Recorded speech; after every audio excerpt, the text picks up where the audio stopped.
pagsaluhan ng kaligtasan, handog ng Diyos sa tanan.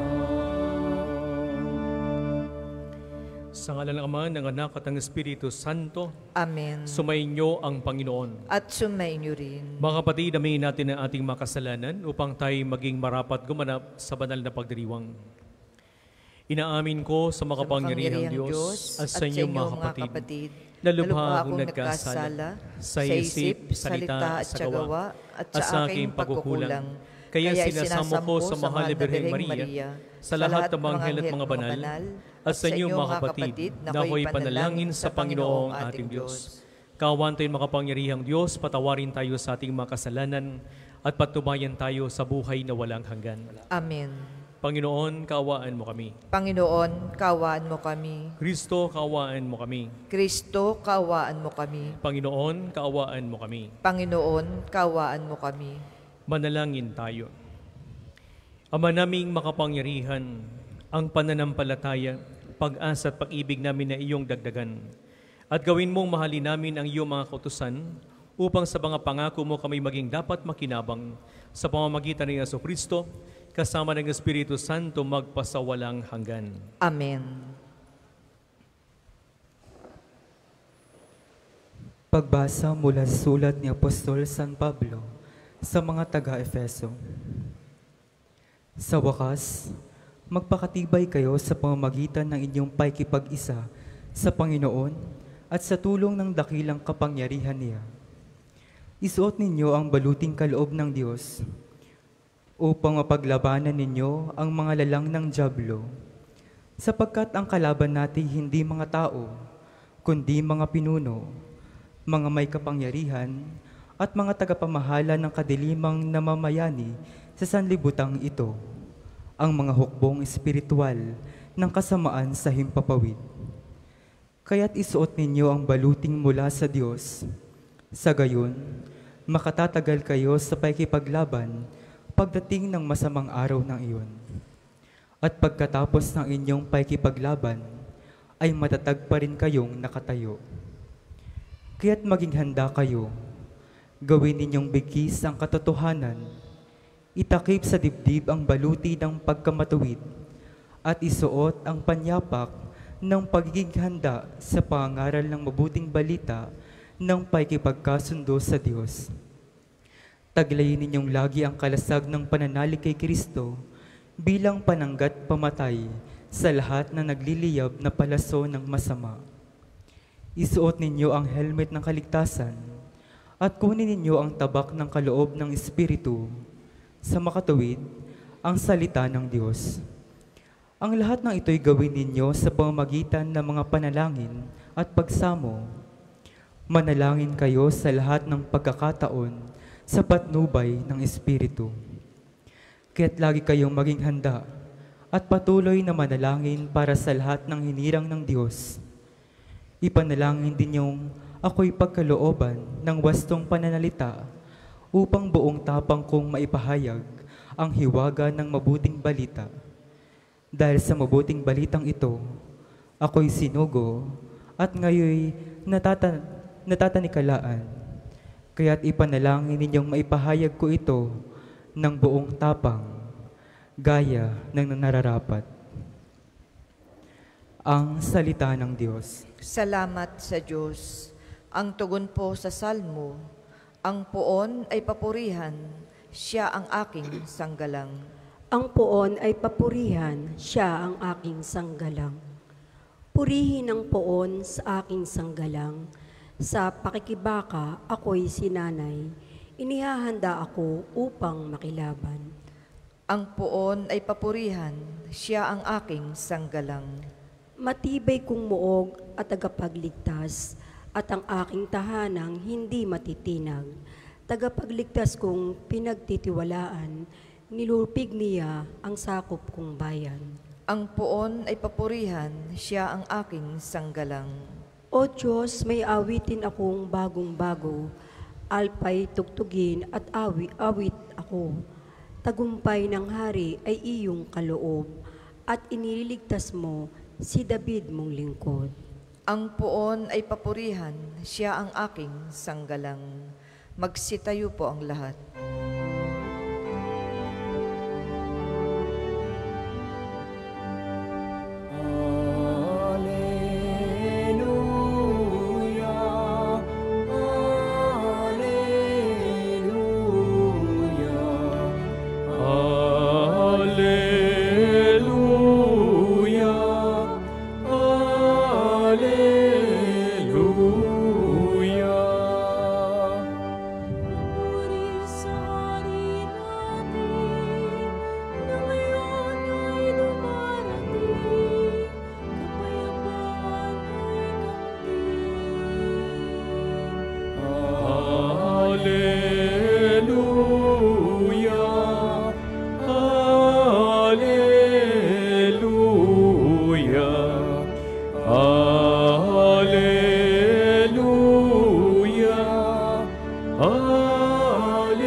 Sumainyo ang Panginoon. At sumainyo rin. Ang mabuting balita ng Panginoon ayon kay San Lucas. Papuri sa iyo, Panginoon. Dumating noon ang ilang Pariseo. Sinabi nila kay Jesus, "Umalis ka rito, sapagkat ibig kang ipapatay ni Herodes." At sumagot siya, "Sabihin ninyo sa alamid na iyon, na nagpapalayas ako ngayon ng mga demonyo at napapagaling. Bukas at gayon din sa ikatlong araw, tatapusin ko ang aking gawain. Ngunit dapat kong magpatuloy sa aking lakad ngayon, bukas at sa makalawa, sapagkat hindi dapat mamatay sa labas ng Jerusalem ang isang propeta. Jerusalem, Jerusalem, pinapatay mo ang mga propeta at binabato ang mga sinugo ko sa inyo. Makailan kong sinikap na kupkupin ang inyong mga mamamayan, gaya ng paglukob ng isang inahin sa kanyang mga sisiw.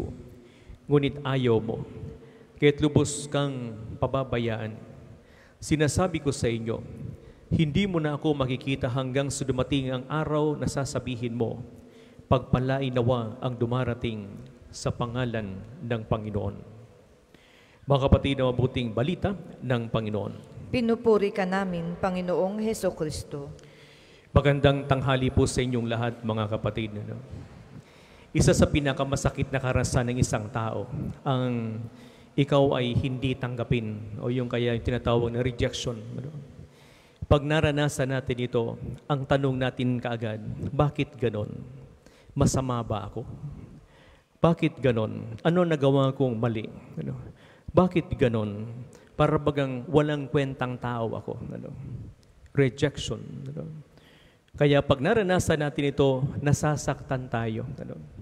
Alam niyo si Jesus sa kanyang buhay nung siya'y nandito pa sa mundong ito. Maraming pagkakataon, he experienced rejection. Hindi lamang ng kanyang pamilya, kundi ng kanyang mga kababayan. At kahit ngayon, nakakaranas pa rin siya ng rejection sa tuwing hindi natin siya tinatanggap. Kaya nga sa Ebanghelyo ngayon, narinig natin, sabi sa Ebanghelyo ngayon, dumating noon ang ilang Pariseo. Sinabi nila kay Jesus, "Umalis ka rito, sapagkat ibig kang ipapatay ni Herodes." Pero nang sabi ng Panginoon, sabihin ninyo sa alamid na iyon, na magpapalayas ako ngayon ng mga demonyo at mapapagaling, bukas at gayon din sa ikatlong araw, tatapusin ko ang aking gawain. Mga kapatid, sa buhay natin, tayo nakakaranas din ng ganitong sitwasyon. Maraming mga tao ko minsan ang hindi sumasang-ayon sa atin. Maraming mga tao ko minsan kahit anong gawin natin maganda, mali pa rin tayo. Maraming pagkakataon kung minsan pinagtatawanan tayo. At maraming pagkakataon, hinuhusgahan tayo ng ating kapwa. At minsan, ito mga karanasan natin, nagdadala sa atin ng tinatawag discouragement. Diba? Ang pinakakalaban ng isang tao, yung tinatawag na discouragement. Pag nakakaranas ka ng rejection, na-discourage tayo. Nawawalan tayo ng tiwala sa sarili natin. Pinanghihinaan tayo ng loob. Pero si Jesus, anong tinuturo sa atin ngayon? Sinasabi niya sa atin, simple lang, huwag kang mag-alala, tuloy lang sa buhay. Makaranas ka man ng mga ganito sa buhay mo, huwag kang mag-alala. Dahil malinaw para sa Kanya yung Kanyang misyon, na kung saan sa Jerusalem, magkakaroon ng kaganapan ang lahat ng bagay. Lalong-lalo na dito siya mamamatay, dito siya maghihirap, dito siya mamamatay at dito rin siya muling mabubuhay. Ibig sabihin, itong mga bagay na nangyari sa Kanya, ito ay nasa plano ng Diyos. Mga kapatid, sa buhay natin, ganun din ang nangyari, di ba? Minsan, sa buhay natin, nawawalan tayo ng tiwala. Pinanghihinaan tayo ng loob. Pag mayroong kang sinabi sa ng doktor na ilang buwan na lang ang buhay mo, di ba? Ano ang nangyayari sa tao? Umiiyak tayo. Naawa tayo sa sarili natin. At minsan, pinanghihinaan na tayo ng loob at sinasabi natin, ganun pala ang buhay ko. Malapit na. Pero anong sinasabi ng Panginoon? Huwag kang mawalan ng pag-asa. Huwag kang panghinaan ng loob. Tuloy lang ang buhay. Kahit ganito ang nararanasan mo, meron pang pwedeng mangyari sa iyo. Magtiwala ka sa Diyos. Kaya nga mga kapatid, sa pagdiriwang natin ng misang ito, muli pinapaalala sa atin na tayo bilang Kristiyano, magtiwala tayo sa Diyos. Tulad ni Santo Padre Pio. Maraming pagkakataon, pinagdaanan niya rin yung lahat ng paghihirap sa buhay niya. He also experienced rejection. Kahit sa mga kapwa niya, mga friars, he was rejected also. At maraming, di lamang yan, kahit simbahan mismo. Dahil maraming di naniniwala sa kanyang kabanalan. Sabi nila, fake yan. Niloloko lang tayo niyan. Pero alam nyo, dahil sa kanyang panalangin, pinatunayan niya na siya'y talagang tunay na banal dahil sa biyaya ng Diyos. Mga kapatid, sa pagdiriwang natin ng misang ito, pinapaalala sa atin na sana huwag tayong mawalan ng pag-asa. Huwag tayong panghinaan ng loob. Ano man ang karanasan natin, ano man ang narasin sa buhay natin, magtiwala tayo sa Kanya. Sabi nga sa unang pagbasa, manalangin tayo sa lahat ng pagkakataon. Pag tayo ay pinanghinaan na at hindi na ito nagdadasal, doon na tayo babagsak. Pag tayo ay kumisan, hindi na naniniwala sa Diyos, babagsak na tayo. Pero pag ang Diyos ang namuna sa atin, tulad ni Jesus, hindi tayo mawawala. Pag malinaw sa atin ang ating misyon, at ang misyon na yan ay patungo sa ating kaligtasan. Mga kapatid, sa misang ito, magpasalamat tayo sa Diyos, sa biyayang pinagkakaloob sa atin. Alam ko lahat tayo narito ngayon, meron tayong mga kanya-kanyang hinihiling sa Diyos. Tayo nagdadasal, sana bigyan tayo ng ating mga kahilingan. Magtiwala tayo sa Kanya. Dahil kung ito ay talagang makakatulong sa atin, ito ay pagkakaloob ng Diyos sa bawat isa sa atin. Para po sa mga maghahandog ng sobre, pakihulog na lamang po sa buslo.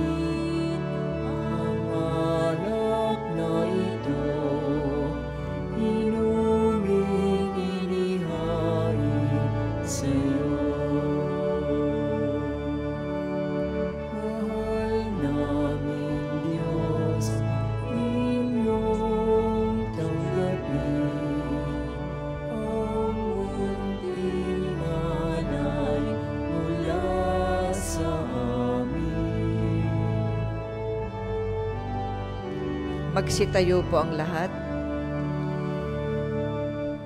Manalangin kayo mga kapatid, upang paghahain at tinikalugdan ng Diyos sa mga makapangyarihan. Tanggapin nawa ng Panginoon tong paghahain sa iyong mga kamay, sa kapurihan niya at karangalan, sa ating kapakinabangan at sa buong sambayanan niyang banal.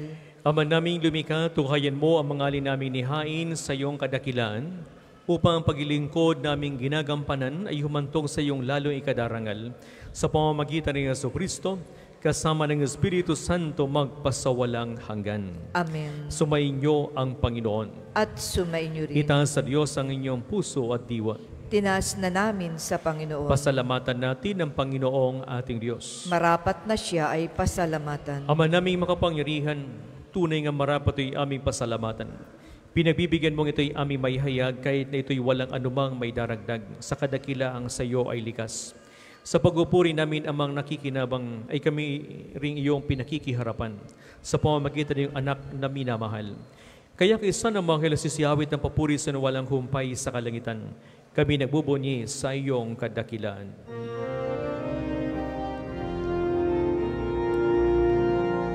Banal ka pong may kapal, banal ang iyong pangalan, banal ang iyong kaharian, langit lupa'y nagpupugay sa iyong kadakilan. Dinarakilan ang lahat ang naparito mong anak na siyang nagmulat sa bulag, sa pilay ay nagpalakad at nakiramay sa lahat. Kung hindi po kayang lumuhod, ay manatili pong nakatayo ng may paggalang. Ama naming banal, ikaw ang bukal ng tanang kabanalan. Kaya sa pamamagitan ng Espiritu kayong banal ang makaloob na ito, upang para sa aming maging katawan at dugo ng aming Panginoong Jesucristo. Bago niya pinagtiis ang kusang loob na maging handog, ginawa kaniyang tinapay, pinasalamatan kaniya, pinaghati-hati na iyon, iniabot sa kanya mga alagad at sinabi, tanggapin ninyong lahat ito at kanin. Ito aking katawan na ihahandog para sa inyo.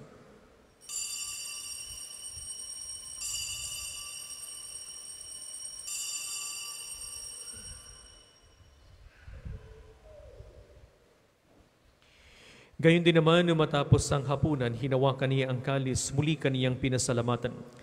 Inabot niya ang kalis sa kanyang mga alagad at sinabi, tanggapin ninyong lahat ito at inumin. Ito ang kalis ng aking dugo, ng bago at walang hanggang tipan. Ang aking dugo ay bubuhos para sa inyo at para sa lahat sa kapagpapatawad ng mga kasalanan. Gawin ninyo ito sa pag-alaala sa akin.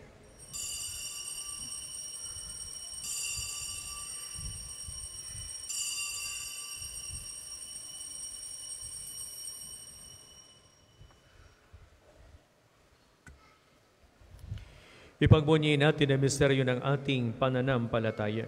Si Kristo'y namatay, si Kristo ay nabuhay, si Kristo'y babalik sa wakas ng panahon. Ama, ginagawa namin ngayon ang pag-alaala sa pagkamatay at muling pagkabuhay ng iyong anak. Kaya tinialay namin sa iyo ang tinapinagbibigay buhay at ang kalis na nagkakaloob ng kaligtasan. Kami nagpapasalamat dahil kami narapat tumayo sa harap mo para maglingkod sa iyo. Isinasamo namin kayo magsasalo-salo sa katawan at dugo ni Kristo ay mabuklod sa pagkakaisa sa pamamagitan ng Espiritu Santo. Ama, lingapin mo ang iyong simbahang laganap sa buong daigdig. Puspusin mo kami sa pag-ibig kay San Francisco naming Papa, ni Gilbert naming Obispo ng Tanang Kaparian. Alalahanin mo rin ang mga kapatid naming nahimlay, may pag-asang sila'y muling mabubuhay, gayon din ang lahat ng mga pumanaw. Kawan mo sila at patuloyin sa iyong kaliwanagan. Kawan at pagdapating kaming lahat na makasalo sa iyong buhay na walang wakas. Kaysa ng mahal na Birheng Maria, na ina ng Diyos, si San Jose na kanyang kalisnisang esposo, kaysa ng mga apostol at ang lahat ng mga banal, na namuhay din sa ligdig ng kalugod-lugod sa iyo.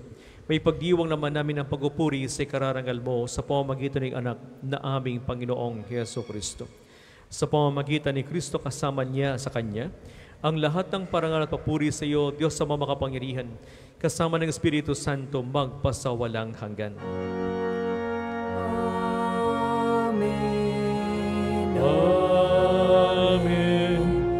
Amen. Magsitayo po ang lahat. Ngayon mga kapatid, sama-sama nating awitin ang Ama namin.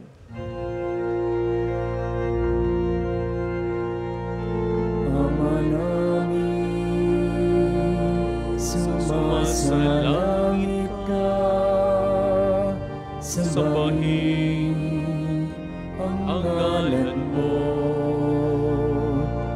mapasa amin ang kaharian mo, sundin ang loob mo dito sa lupa para ng Bigyan mo kami ngayon ng aming kakanin sa araw-araw.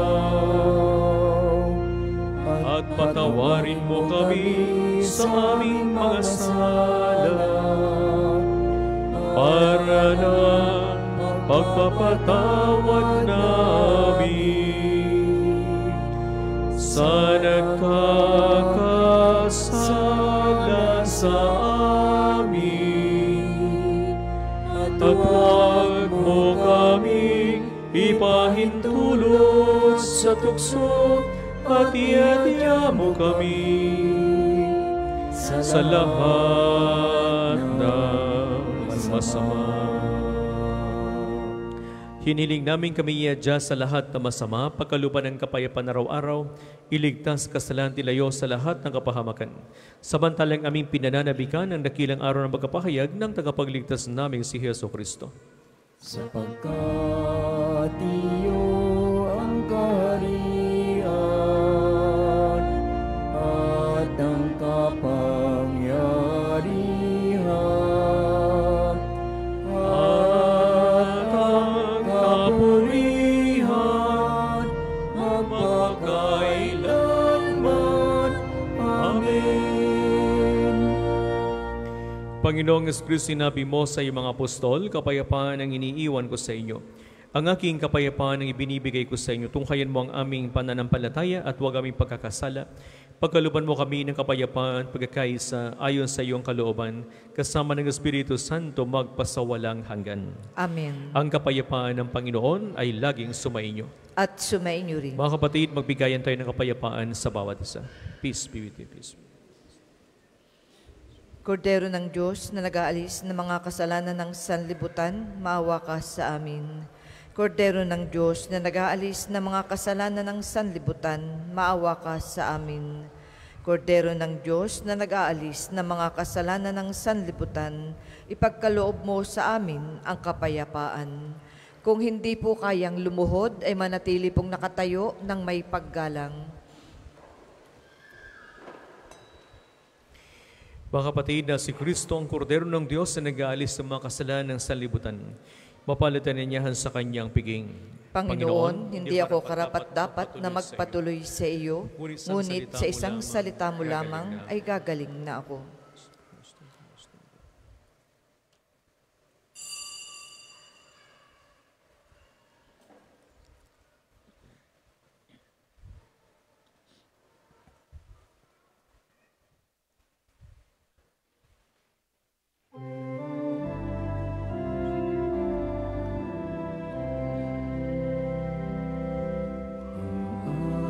Atas ko sa inyo, mga kaibigan ko, ay magmahalan kayo tulad ng pagmamahal ko sa inyo. May higit pa kaya dakila sa pag-ibig na lahat, ialay ang buhay alang-alang sa kaibigan.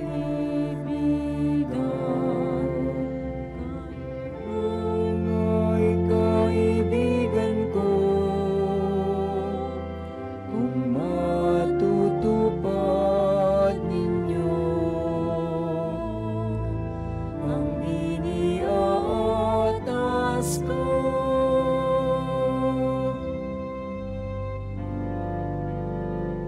Kayo'y di naalipin,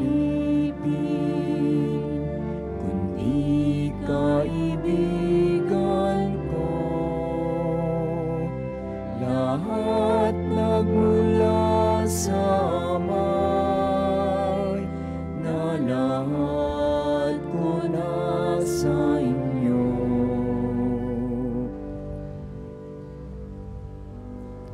Ang second collection po ay para sa patuloy na pagpapaunlad ng parokya at pambansang dambana ni Santo Padre Pio, at para sa mga pangangailangan ng matatanda at may sakit na mga pari ng Archdiocese ng Lipa. Salamat po sa inyong handog.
Tayo po ay magsitayo.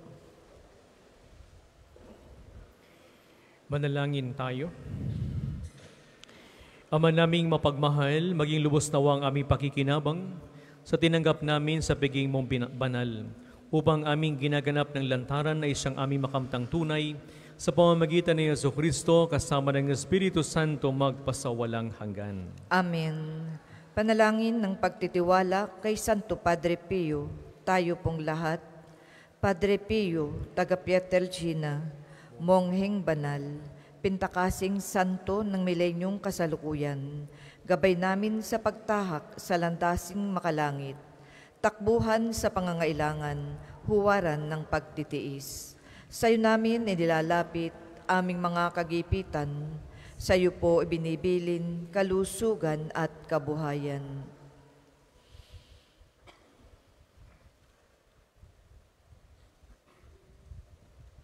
Di man karapat-dapat, kami po ay pagbigyan, bendisyonan at basbasan, maging ganap sa buhay. Lumayo nawa kami, umiwas sa kasalanan, lumapit lagi sa Diyos, maging matatag at matibay. Sa mabuting balita ng pagliligtas, turuan mo kami nawa. Sa tuwina ay makinig, magnilay at sumampalataya. Amin pong pakiusap itong mga kahilingan. Puso ay nagsisisi, nagtitikang taimtiman. Di na muling magkasala, sunod lagi sa Diyos Amang, kaisa ng Espiritu at ni Jesus na tagapamagitan. Amen. Ang lahat po ay magsiupo para po sa mga patalastas. Una, sa inyong pagdalaw sa pambansang dambana, mangyaring pakaingatan ang inyong mga personal na gamit. Hangad namin ang isang matiwasay at maayos na pagbisita sa National Shrine. Ikalawa, nakahanda na po sa bandang unahan ng ating main church ang paglalagyan ng mga sobreng may pangalan ng inyong mga mahal na yumao. Sila po ay ating ipagnonobena mula ika-1 hanggang ika-9 ng Nobyembre at buong buwan nating ipagdadasal ang kapayapaan ng kanilang kaluluwa. Makipag-ugnayan lamang po kayo sa ating mga tagapaglingkod para sa mga sobre. Ikatlo, bahagi din ng ating pamimintuho kay Padre Pio at pagdarasal para sa kapayapaan ng kaluluwa ng ating namayapang mga mahal sa buhay. May mga available pong rose candle sa paligid ng simbahan na maaari nating sindihan sa may Chapel of Reconciliation bilang tanglaw sa ating mga mahal na pumanaw. Ikaapat, ngayong Sabado, 2 ng Nobyembre, ay unang Sabado ng buwan. Mayroon po tayong prosesyon sa karangalan ng mahal na Birhen sa ganap na 5 ng umaga na sisimulan natin sa may harap ng Fountain of Hope. Ang mga sasama ay inaanyayahang magdala ng kandila. 5, pinsalang dulot ng nagdaang bagyo. Panoorin po natin ito.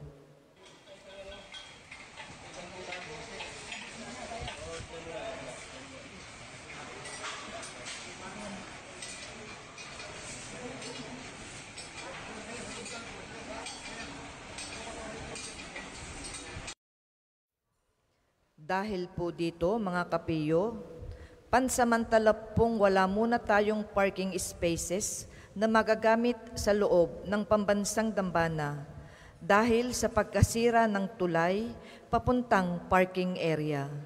Mula po sa parking A ay mga tao lamang ang maaaring makapasok at limited parking slots ang meron doon.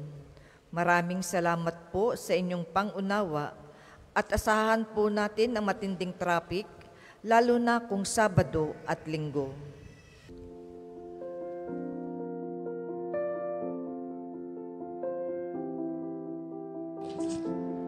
Ito po si Arch B, ang inyong Arsobispo, at sa ngayon po ay nandito ngayon sa Roma. Ako po ay patuloy nagdarasal para sa ating lalawigan sapagkat matapos na nasalanta tayo ng bagyo, maraming naghihirap at maraming nangangailangan ng dasal. Sa ngayon po ako'y humihingi ng tulong sa inyo, lalo na sa mga kapatid natin na salanta ng bagyo. Mahalaga na tayo magtulungan tulad na nangyari sa atin nung mga nakaraang taon. Sumabog ang Bulkang Taal, nagka-COVID tayo. Ipagpatuloy po natin ang magandang gawain ng isang Batanggenyo, nagtutulungan, nagbabahaginan, at nagdarasal para sa lahat. Ipadala po ang inyong tulong sa pamamagitan ng LASAC o Lipa Archdiocesan Social Action natin sa pamumuno ni Father Jas Shapko. So maraming salamat po sa inyong pakikinig at patuloy pong inyong asahan ang Arsobispo na nagdarasal para sa atin at patuloy tayong binibigyan ng pagkakataon ng Diyos upang makilala na hindi tayo iniiwan ng Diyos. Pagpalain tayong lahat. Maraming salamat po at mangyaring panatilihin natin ang kalinisan, katahimikan at diwa ng pananalangin sa loob at labas ng ating mga simbahan. Magsitayo na po ang lahat para sa pagbabasbas ng religious articles. Mga kapatid, manalangin tayo sa Diyos sa makapangyarihan upang tayo ay maging kawangis ni Kristo sa taimtim na pagdalangin sa tulong ng mga larawan at mga dasalan. Manalangin tayo. O Panginoong Diyos, Ikaw ang bukal ng lahat ng pagpapala at biyaya. Ibuhos mo ang iyong bendisyon sa mga gamit niya ito sa pananalangin na nagpapaalala ng iyong kabutihan, kabanalan at pagmamahal sa amin, upang ang lahat ng dumulog at magdasal gamit ang mga ito ay magtamo ng iyong awa at biyaya. Lubin mong tularan nila ang kabanalan at aral ng Panginoon at ng mga santo magpasawalang hanggan. Amen. Ama namin, sumasalangit ka. Sambahin ang ngalan mo. Mapasa amin ang kaharian mo. Sundin ng loob mo dito sa lupa para nang sa langit. Bigyan mo kami ngayon ng aming kakanin sa araw-araw at patawarin mo kami sa aming mga sala para nang pagpapatawad namin sa nagkakasala sa amin. At huwag mo kaming ipahintulot sa tukso at iadya mo kami sa lahat ng masama. Amen. Aba, Ginoong Maria, napupuno ka ng grasya. Ang Panginoong Diyos ay sumasa iyo. Bukod kang pinagpala sa babaing lahat, at pinagpala naman ang iyong anak na si Jesus. Santa Maria, Ina ng Diyos, panalangin mo kaming makasalanan, ngayon at kung kami mamamatay. Amen. Luwalhati sa Ama, sa Anak, at sa Espiritu Santo, kapara nung una, ngayon, at magpasawalang hanggan. Amen. Luwalhati sa Ama, sa Anak, at sa Espiritu Santo, kapara nung una, ngayon, at magpasawalang hanggan. Amen.